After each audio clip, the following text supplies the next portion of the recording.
السلام عليكم حبايبي، يعطيكم العافية. شلونكم؟ شخباركم؟ معاكم قناة روزاليندا الأخبار مشاهير في السوشيال ميديا. راح أنزل لكم كل يوم فيديو جديد بخبر جديد. لا تنسون تدعمون القناة باللايك والشير والسبسكرايب. مساء الخير يا جماعة، شلونكم؟ طبعا كلنا درينا بالخبر، خبر الفنانة شجون الهاجري.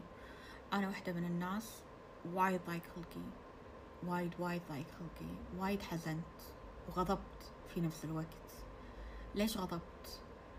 لأن هذه الإنسانة أنا أقول عنها إن هي فنانة الكويت الأولى، وهي اللي راح تحط بصمة بتاريخ الفن الكويتي، وهي أفضل فنانة، وهي مو فنانة كويتية، لا، هذه فنانة عالمية. آثرت إن بدال لا تطلب المساعدة الطبية ومساعدة الأخصائيين النفسيين أو الأطباء، آثرت إنها تروح لطريق السعادة المؤقتة، لطريق النسيان المؤقت، لطريق اللي ممكن يأثر على صحتها النفسية أكثر من إن هي تطلب المساعدة من الناس المختصين. هذا الغضب اللي يعتريني تجاهها. إنسانة ناجحة، إنسانة تعيش حياة ذهبية. كلنا لما نشوف حياتها نعجب بحياتها.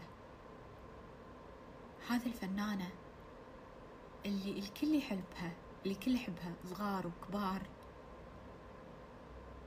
هذه الفنانة اللي عيالنا يحضرون لها ويحبونها ويسوون لها ويقدمون لها الهدايا ويقدمون لها هذا.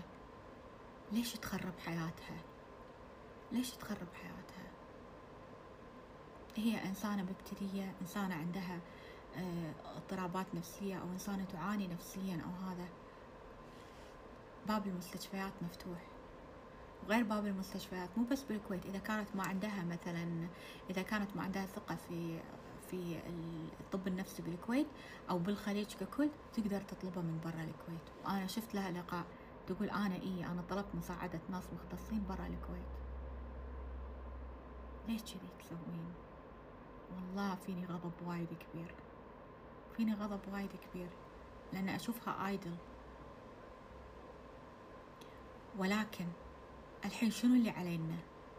اللي علينا إن إحنا نوقف بظهرها، اللي علينا إحنا نساندها ونقول لها غلطتي، تطلبين المساعدة وإحنا وراك، على إن لما تطلعين تكونين أحسن من قبل، وكلنا راح نسامحك مرة مرتين ثلاثة، وكلنا بنوقف بظهرك، وكلنا بنساعدك تخطين هذه المحنة وهذه المصيبة. عسى الله يفرج همك يا رب.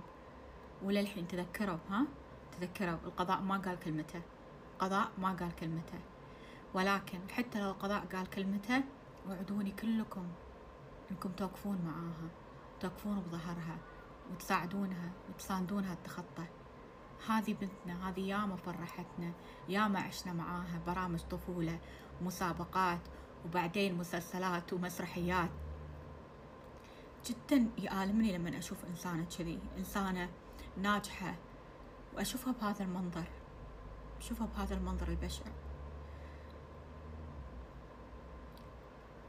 كلنا لازم نكون بظهرها، وكلنا لازم نعذرها بدال المرة مليون مرة، لأن هالشيء هي ما سوته علني، هالشيء هي ما ساعدت الناس عليه، هالشيء هي ما سوته علني وشجعت عليه ووصت فيه أو هذا، لا. فأتمنى من كل قلبي إن إحنا ما نخذلها ولا نتخلى عنها.